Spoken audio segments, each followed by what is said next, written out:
Oh my god, that's so funny. I do the exact same thing. I like find this thing worked. This is the end all be all, which actually does transition really well into my story. I was watching Hoarders. Some family member turned it on TV. It's not a show that I normally go to, but it was on, so I just, watched it.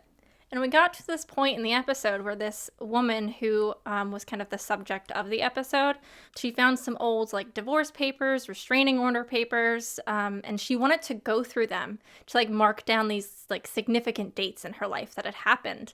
And there's a psychologist on the show. I don't know if you've watched the show, but there's a psychologist that tends to be on the episodes and work with the people who are the subject of the episodes to kind of like help them figure out what's kind of going on in their life to kind of help them work through things. And so she was telling this woman, why are you doing this? Why are you going through all of these dates and these like traumatic moments? Why are you like reopening up all of these old wounds? Just record them. Like they're so far in the past. By holding on to them, you're just holding on to the bad memories. You can't move on. And like I was sitting there and apparently that was the advice I needed to hear at that moment because I was like sitting, I was like holding on, like I'm going through some of my like childhood stuff or like teenage stuff right now.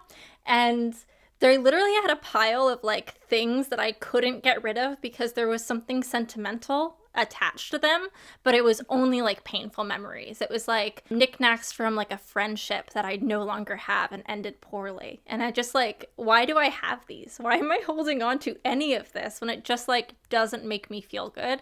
And then I like threw it away. And then I told my partner about this and I like had the revelation that I just had like a big positive change in my life because of an episode of Hoarders. And I can never unsay that sentence now. That's like I relate to that. I've been rewatching 90s anime and it kind of just got me through a weird like relationship bubble that I've been in. So thank you, Inuyasha. I completely understand that. It's very relatable. That's good. That's good. Yeah, and I ended up when I told my partner about this, he ended up having his own revelation like 3 days later off of that advice as well. So clearly Hoarders is doing some good work. And you always get that moment that you did not want where it completely relates to what you're going through and you have to turn the TV off and completely walk away. Or maybe that's just me, but it happens a lot. This is why I rewatch Gilmore Girls.